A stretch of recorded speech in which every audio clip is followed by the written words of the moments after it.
Everybody. I am so excited today. I am interviewing Diann. We are going to be talking about her launch for her podcast. Now, we had to have a really great conversation before all of this started. And what I really attracted me to your story was your launch. So, before we get started, can you just let everybody know about your podcast? Give them the name, the feedback, all of that fun stuff. Well, I know this episode is not going to be released until next month or later. Hmm. However, tomorrow, as the time of this recording, we are releasing episode 200. And now based on that, that's That's almost amazing. that is a BFD, friends. And that means every single week for in May, it'll be 4 years. However, I have a very cringy origin story that when you hear 200 episodes, wow, she's a boss. Well, it wasn't Yeah. always true. As a matter of fact, I knew I wanted a podcast several years ago because I had already been a guest on a number of other podcasts, including a Mhm. regular guest expert on a podcast. Every couple of months, I was coming back. So I thought, I have a degree in communications. I've been a public speaker. I do a lot of interviewing in my job. So I thought, I think this is really the medium for me. And I know I need to create content. So I made the commitment. I came up with the title. I got the show art, I bought the equipment, I even got on a hosting platform account. I literally had everything I needed, and then I decided I needed to listen to a bunch of podcasts about launching a podcast. And of course, I also needed to read numerous blog posts about launching a podcast, read several books about launching a podcast. And I even hired not one, but two podcast launch consultants. It was really cringy and shameful, and I really had to feel bad about myself for a while. But I realized, you know what? You need something different than more of the same. You do not need more books, you do not need more podcast episodes, you do not need more blog posts, you do not need more faffing around and reconsidering your show art and your show title and your categories and your description. You don't need any more of that. You need something different. I needed Yeah. accountability. And once I got that, everything changed.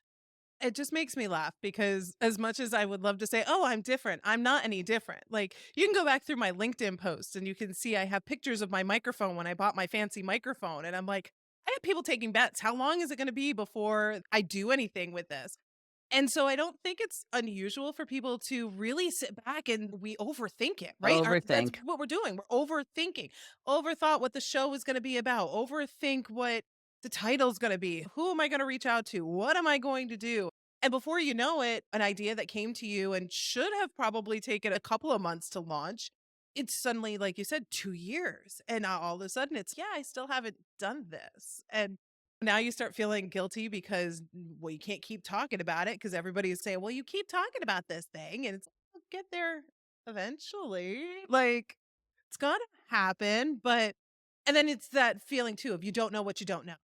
We were talking Mhm. about this before, and that's the overreading and the overlearning and really the only thing that's gonna teach us is action, right? So what happened with your accountability group? How did you find them? Was this specific for podcasting or was it just general? Nope. What I realized was I had everything I needed, but I didn't have accountability. I didn't have anyone but my own inner voice, which I ignore all the time, telling me, what are you waiting for, girl? Let's get busy." Right. So we had moved from Los Angeles, California to Portland, Oregon. We didn't Mhm. know anybody. I'd already made the transition to working from home. My husband changed careers and was now in a remote position. So here we are in a new city. We know no one. We are accustomed to being apart most of our waking hours because we both worked a lot. Right. And now we're both at home full time in the same house. So I needed something to do because he was driving me nuts. So I started writing blog posts. I just started depositing my knowledge, anything I wanted to talk about from my field of expertise and interest. And next thing I knew, I said, honey, do you have a ream of printer paper? Could you just print it? I don't know how many pages I've got, but I've written some blog posts. So could you print these out for me? I just want to take a look at what I've got because I would prefer to just look at them on paper instead of on the screen. Girl, there were 350 pages. It's a textbook. I know, except for it was written in the form of blog post and not a book. But what I thought was, hey, wait a minute. If I've got all this material, like Mhm. one blog at a time, maybe I could start that podcast by just reading a blog post and turning it into a podcast. Yeah, So I had that idea to take the barrier to entry down a little bit because one of the things that was hanging me up is I know a lot, I have a lot to share, and how am I going to focus it? What am I going to talk about? Am I going right. to create seasons? Am I and next thing you know, you're back into the overthinking. So I took the idea with the blog posts and then a group that I'm part of, a membership that I'm part of for female solopreneurs. Twice a year, they do an accountability challenge. You can decide to sign up for whatever kind of thing you want to challenge yourself to do, but it's very highly structured. It's 4 weeks. So you announce by the end of these 4 weeks, I will have. And for people who benefit from a little friendly competition with others, they've structured it so we are in teams of four or five people. So we have an identity, we have a group which has a name, so it's go team kind of thing. And then there are Yeah, other groups.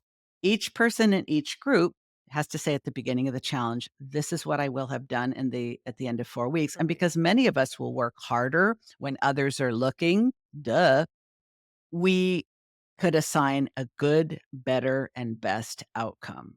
Wow. So I said, okay, I've been faffing around with this thing for 2 solid years. I now have a plan for the material I'm going to start with. I announced it publicly.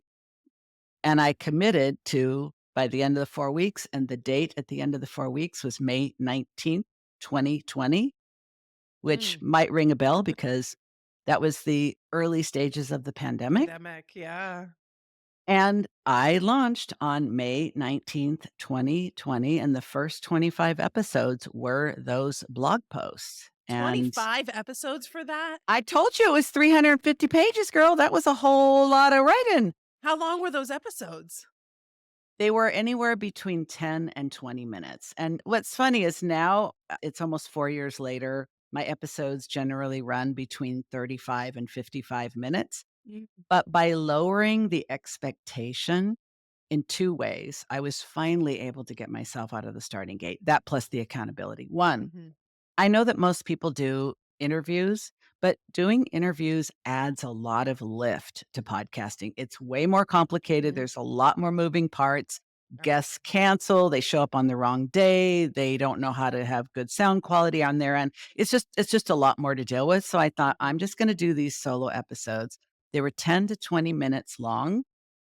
And that meant it was a low barrier for my audience too. They weren't committing like a whole afternoon of their life to listening. They could just while they're folding the laundry or while they're rinsing off the dishes or while they're taking the dog out to pee. So by the end of the 25 episodes, Sarah, I realized, okay, I can do this. I had enough tread on my tires to realize I have created a routine. I've created the cadence. I've created some systems that make it a little bit easier. I can batch record, which means I'm not constantly staring down another deadline. But I'll be honest with you, after 25 episodes of just me talking to myself in my closet, I started getting a little bored with that format, and episode 26 was my very first guest, and ever since then, every other week has been a guest. That's amazing. That really is when you think about 25 weeks worth, that's almost half a year's worth of content. Now, did you let that 25 weeks slide before you started getting into doing the new formats, or did you start pretty early on with the guest? You know what? I didn't give myself a very long runway to introduce guests because again, I have ADHD, and one of the challenges for ADHD is that I have a lot of great ideas, like Mhm. so many. And every new idea is better than the one before. In fact, any new idea is the best one I've ever had. I fall madly in love with it and I want to do it immediately. And so I go off and running in a new direction. But once the dopamine starts to wear off and I realize, oh, there's work involved, this is not all fun and games, this is not all creativity and excitement, Right. then I tend to drop it like yesterday's news. So, unfortunately, a lot of people like me are really good at starting and Mhm. really suck at sustaining and finishing. Because I know this about myself, and because most of my clients are female solopreneurs with ADHD, I realized I had to give myself a little bit of a transition. Mm. The solo shows had just become boring because I don't want to just talk to myself. I want to talk to other people. But I didn't want to like book out a whole year or even 6 months worth of guests. I thought I'm just going to start to wade into the pond Mhm. and reach out to people who were experienced podcast guests, because that meant they knew how to show up, they knew what was Mhm. expected, they Mhm. had the professional equipment. I wasn't trying to get used to doing guest interviews and teaching them how to be a guest. Yeah. So I started by reaching out to people who were already very experienced and who were part of my circle. And Mhm. I just decided I'm just going to, for the next quarter, 12 weeks. That's 6 solos and 6 guests. I'm just gonna plan out for those 6, and then I'm gonna reevaluate. This has probably been one of the most valuable things I have learned about living with the ADHD brain. Instead of just letting myself, like, jump off the high dive before I even check if there's water in the pool, I do experiments, and they usually are 6 weeks or 3 months because that's enough data for me to Yeah. say, "Are you still loving this as much as you thought you would? Mm. Not so much. Maybe it was just another one of your ideas that's run its course. Or is this something that I'm still liking, I still wanna do, and I can start building some routines into it to make it easier to sustain?" And that's Yeah. exactly what happened. I love that. I actually gave that advice to a client this morning who is teetering on what to do with her podcast because she's talking about, well, maybe I'm going to change my focus or do something else. And my advice to her was just that if you want to change the focus, just do something short term. Try a different content format for 6 weeks, 12 weeks, whatever that happens to be, and just see what happens. See if you like it, see if you get traction from it. And then move forward from there once you can make those decisions rather than having to look down this really long, like you said, look down the path of a year and be like, "Oh, how am I gonna sustain this for a year?" Don't think about that. Just think about, "All right, can you do this for 3 months? Can you do it for 6 months?" Whatever that happens to be, whatever feels realistic to you, and then move forward from there. I think that is such brilliant advice for people that are stalled on this idea of I want to do something, but when you talk to somebody like you who's got 200 episodes in the can and going, "Oh my god, 4 years of having to maintain this momentum." That's a lot to try to live up to and to work through. But I think it's really interesting too though. How many times in that 4 years have you adjusted your strategy throughout all of that to keep it more interesting? I really appreciate you asking this because I think, listen, what we talked about in the pre talk, and I think we need to definitely hammer home now is that women have been culturally conditioned to avoid making mistakes. Mhm. We all, even if we don't Amen. identify as a perfectionist, We have the or people tendencies. pleasers. We've been culturally conditioned from a Mhm. very early age to be good girls, to be nice, to be sweet, not to be bossy, not to be greedy, not to be selfish, Mhm. to let other people take the lead, let just be go along with the flow. Mhm. Let's do what other people want to do and so forth. So I think we have all treated life in many respects like one big game of Mother May I, where we look to others for permission to proceed. I think this is directly related to the overthinking, to the Mhm. procrastinating, to the perfectionism, to thinking that if I can't be absolutely certain that I'm going to do it right and I'm not going to make any, I know you're laughing because This is me, like, I had this conversation with myself this hello, weekend. but it's if I can't, well, it's like what I say, I don't half-ass anything. It's full ass or no ass. So if I cannot do it like to the ultimate degree, then I don't want to do it at all. Yeah. You know what? That that's not a sustainable mindset. It creates a No. lot of unnecessary suffering. And now I think I mentioned to you before I happen to be Buddhist. And there's Yes. something in Buddhism called the middle way. Hmm. And the middle way is basically I don't need to go to extremes. The middle way is I do not have to have this all figured out for the next 200 episodes, but I do need to have some of it figured out. Because if I have no plan, if I don't even know why I'm podcasting, if I don't know what is my passion, what is my purpose, what is my path to profitability for the podcast, that's a lot of P's, sister. A lot of Then peace. then why am I even doing this? Right. So, I don't think it's really good to be impulsive. I have many regrettables in my life from impulsivity, but I can go from one extreme to the other. Like, I can go from impulsive jumping in, which I think is what a lot of people do who end up pod fading, and Mhm. then the other extreme is the overthinking and the perfectionism and the procrastination. So what is the middle way? What is a plan that is enough data, enough experience, enough tread on your tires that you can test, is this the platform for me? Is this the medium for me? Yeah. Do I have the bandwidth and the capacity for this? Mhm. What format? Experiment with different formats. I have 3 different formats.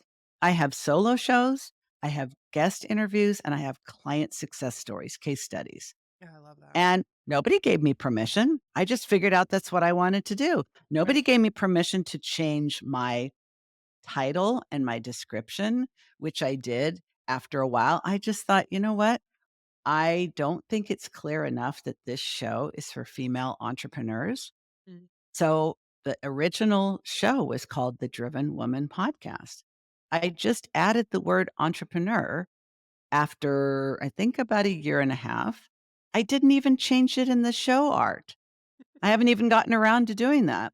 Oh, well, but I changed it everywhere else. I Yep. refer to it that way. I changed the categories from self improvement to entrepreneurship. I Mhm. changed the description and I kept right on going. And I think if anyone listening is thinking, oh, I really want a podcast, but it just sounds so hard, it is a heavy lift.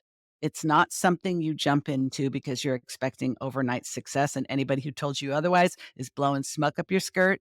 Mhm. It is a heavy lift, but it can be a very profitable way to gain leads and clients for your business if you know what you're doing. And most importantly, you're willing to experiment Yeah. and you're willing to make mistakes and you're willing to fall on your face and get up and try something else because nobody's going to remember but you and no one's going to care half as much as you do. Amen. And that's the funny thing too, right? If you didn't hear that, let's repeat that one more time. Nobody is going to be caring more than you care about what is happening to your show.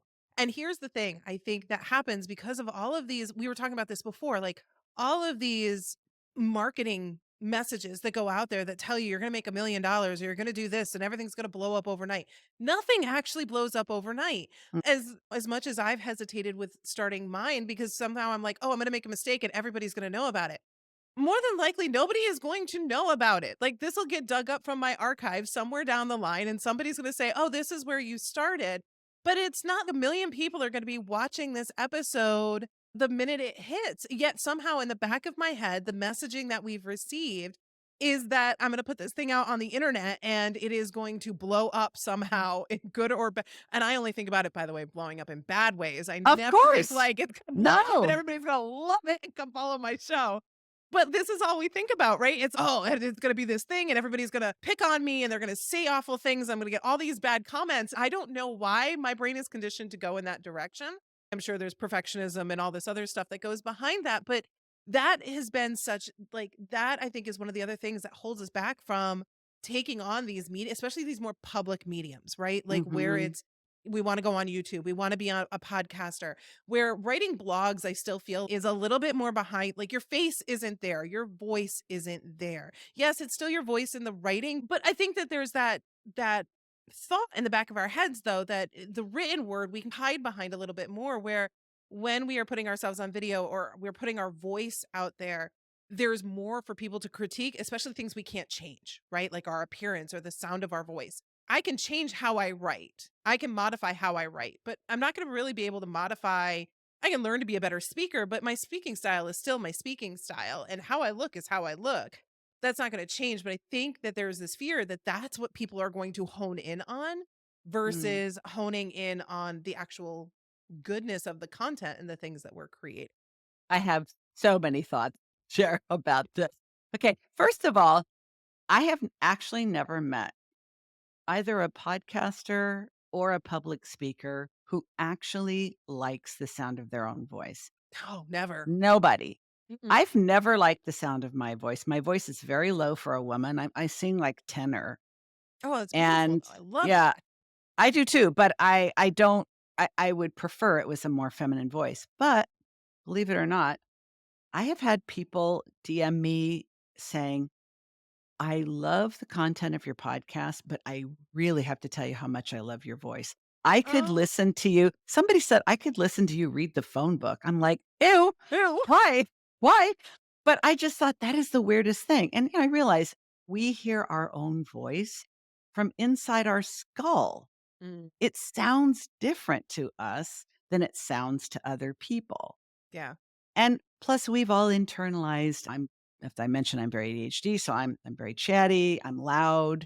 I laugh really loud. Like my kids won't even go to a funny movie with me because I laugh so loud, and I get the joke before anyone else. So I'm over laughing, and then they're like, "Mom, shut up!" But I realize that well, as long as nobody likes their own voice, that means all these people I admire, all these people I respect, all these people I can't get enough of they probably don't like the sound of their voice either, and it ain't stopping them. So I'm just going to decide, even if I don't like the sound of my voice, if other people do, I'm going to run with that. Yeah.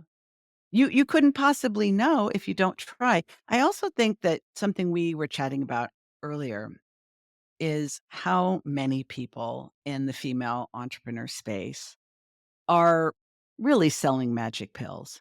They are saying, start a program, have a course, start a business, start a coaching business, start a podcast, write a book, like whatever their shtick is, based on it's easy, it's fast, it's fun, it's lucrative AF. You will make money in your sleep. Yep. And it's simply not true. So a lot of people come into this unprepared. What's also true is I think because this has been going on for a good little while, I'd say for the last decade, and a lot of us have felt duped and burned. Mhm. People now, more than ever before, are so hungry for the real deal. And that means you showing up as your authentic self, how you Mhm. sound, in some cases, how you look, Yep. and how you think. We're beyond the time where people, I think, can be successfully self employed if they're hiding. Mm. Nobody's going to find you. No. Nobody's going to attach to you. No one's going to care what you have to say and look forward to it. Right. And I think because podcasting has proven itself to be the most intimate Mm. of all, think about this. You're right in their Like ear. you're right in there. Like you can sit down and watch a YouTube video. It can be very passive. Mhm. Yep. You can read a blog post and go, great, more information. But a podcast? Most people listen to podcasts while they're on the go. They're living their life. They're commuting. They're dropping their kids off at school. They're walking the dog. They're doing the laundry. They're at the gym. Mhm. We're literally whispering in their ears. Mhm. That is a very intimate form of communication. And the statistics show that people are more likely to feel an acceleration of the know, like, and trust factor through the podcast medium, which to me makes sense for those of us who use our podcast to generate leads and clients for our business. Yeah. And let's talk about that for a minute too, because I think that that's really important as well in terms of you have found that this has been a very successful medium for you and your business. How does that work for you? And how, again, I know this isn't an overnight success kind of thing. So share with our listeners here, how has that evolved for you into that know, like, and trust? And you made the statement at one point to me that most of your clients come from at some point your podcast, which I know Mhm. is like a dream statement for a lot of people to be able to say. So how have you made that work so successfully for you? Your point about it not being an overnight success is well taken. And I think we do need to do some homework. We do need to have, in my opinion, that not everyone agrees with this, but a definable niche Mhm. who Yep. has a problem that they want to solve. They are looking for solutions. Mhm. And the solution is in your wheelhouse. It is in your body of work. It is in your expertise, your knowledge. This is especially true for coaches and consultants. If you are a coach or consultant, also true for creatives, service providers, independent professionals. Like Yeah. you are a sole proprietor and your podcast is a marketing medium to generate interest in your business. I do not think that a podcast is top of funnel, if that's an expression that you use. Top of funnel is more like social media. Mhm. Top of funnel is like little snippets that we put out into whatever platforms we're using. So, for example, I create one piece of content per week. It is a podcast episode. From that podcast episode, it is repurposed Yep. into a blog post, into a LinkedIn newsletter, Mhm. into an email from my list, and into multiple social media posts. And I do that through AI. And I also have a part time virtual assistant, but it's one piece of content. Now, people may find me on social media. They may see a 1 minute snippet video Yep. that points to the podcast, but then they're going to go listen to the podcast. You're not going to hire me after seeing a post in your Instagram feed or a 1 minute video on Right. LinkedIn. That's beyond impulsive. But if you see my stuff because I use the right hashtags, I use the right keywords, it is targeted to a specific group of people, then they're going to go check out the podcast. But I also, it's like I do use social media to get the top of funnel. But the other main point is that I do a lot of guest interviews like this one. So, how it typically has worked is someone will hear me on an interview on a podcast that they have discovered or been referred to and go, "Huh, I I like what she has to say and I think I might be the kind of person that she works with." So then they're going to go, "Oh, she has a podcast too? Sweet." Then they'll go check out a few episodes of my podcast and then typically from there, they may if they need a little bit more uh, information. They may go follow me for a bit on social media. They may grab a opt-in, get on my email list and start getting nurtured that way. But what oftentimes happens is if it's a very targeted episode where I am literally speaking exactly to them right where they are right now about a problem they're literally having now and want to deal with, they will go from hearing me on a guest interview to binging through a few episodes of my podcast, to booking a consultation, to hiring me. And it's happened many, many, many times. That's But amazing. getting on it's a twofer because if Mhm. it was just me recording my own episodes, Sarah, and I was never a guest on other shows like this one, Yeah. I'd have to do a ton of marketing and Yeah. probably spending money on ads to drive traffic to my It's so podcast. hard. It's so hard, and it can be expensive and you can make a lot of mistakes. Plus, I'm a social person. I'm always wanting to grow my network. So being a guest means I'm It does that. recording quality content. Some people may find their way to my show, but I'm also making valuable connections with other female solopreneurs. So that's my strategy. I am sticking to it. That's a great strategy because I do know a lot of podcasters too that I've worked with before that hesitate on the whole idea of guesting, saying that, Mm. well, it doesn't really work as well, or, oh, I don't know if it's going to work. So, when I'm really curious about this though, too, when you do your guesting, at the end, when people ask, like, how do we contact you, which I will ask you anyway, do you typically point back to your podcast to have them come listen to the podcast, or do you point somewhere else? I send them to the podcast. In fact, See, I think that's key. I think it's because I think we really get one shot at a call to action. We do. And if someone has listened to an interview like this one Mhm. all the way to the end, they're very interested. Many people will pop off. They've heard enough, then they're going on with their day, or they get busy or distracted or whatever. But if they Yep. stay all the way to the end, and the host like you will say, "So how can people connect with you?" I typically say, "If you like the sound of my voice," see, I've come a long way from hating the You sound of my voice. have. I will say, "If you like the sound of my voice and what I have to say with it, I would love for you to check out the Driven Woman Entrepreneur podcast." Once they're listeners, then we can start to have a relationship. The only thing I don't like about podcasting is that we don't actually know who's listening. I know. So I also have a couple of private podcasts because then they only get access to that by giving me their email address. Oh, that's brilliant. I know, I've thought about that too, the idea of having that private pod, so you know, like, who's really, really listening to the things that you're saying.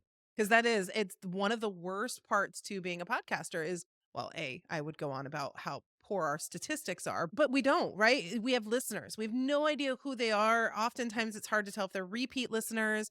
Are we always driving in new people into the podcast? What is all of that? And that, unfortunately, I guess that's not going to change anytime soon. Probably Um, not, and if I wasn't so confident that people need to hear me, mhm. people need to spend some time with me, Yeah. people need to allow me into their ear holes and allow me to convince them if I'm the right coach for the right reason at the right time. Yeah.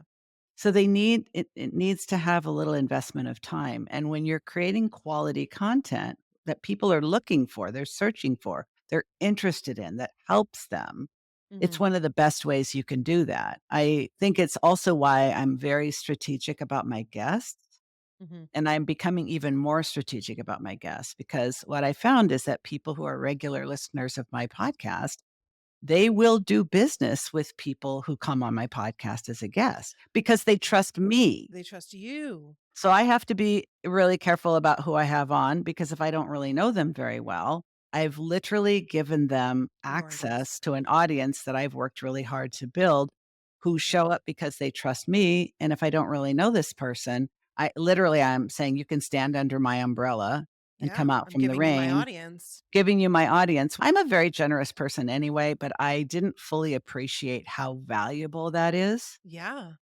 until I started hearing from guest after guest saying, "Hey, thanks. I got a new client. I got some new people into my program after appearing on your podcast." So I'm like, and now what I say is this, I don't want to be an influencer. I am not an influencer, but I am It's not a bad though. influential. I am influential and exactly the way I want to be by slipping into your ear holes Mhm. and giving you valuable information, straight shooting. Yeah. I'm not going to promise anything that I can't deliver. I'm hardcore against that. And I'll also try to be a little snarky and funny because that's just my personality. Oh my god, I love it. I could keep this conversation going forever because I have so many other questions, but we'll go ahead and wrap this up. I do have one more question though for you. For those in the audience that are listening and have been debating starting their own podcast, given your experience, what one piece of advice would you give to encourage folks to get started? I'd say the most important thing is having realistic expectations Mm, because a lot of people underestimate that it is a long tail marketing strategy. mhm. You do need to be consistent. You do need to find your voice and get really comfortable using it. It's okay if you're like scared shitless and peeing your pants. Just use your voice. And the more you use it, the more you find your unique way of expressing yourself. But having realistic expectations means you're willing to make mistakes. You're willing to take time to master your craft. You're willing to experiment and you understand that the runway is not leading you to overnight success. It's going to take months, if not years to really get everything that this medium has for you. But if it's the right one, it is so worth it. Oh, I love that. All right, I know you've said it a couple times already, but how can we find you? Well, I know I already said it, but here I go again Let's do it because again. I've heard that repetition, repetition, repetition. SEO loves that. People need to hear things 7 times before they act on it. You're only gonna hear this twice. If you like what I have to say and the sound of my voice, see, I did it backwards. I would love for you to check out the Driven Woman Entrepreneur Podcast. It is for female solopreneurs, creatives, independent professionals, coaches, and consultants, especially those with ADHD traits.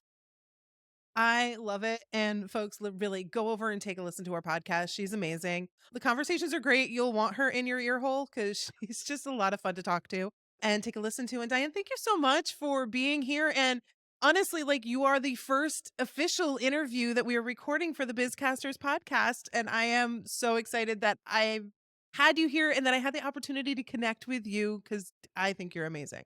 Well, I love being first, so you are welcome. Thank you so much.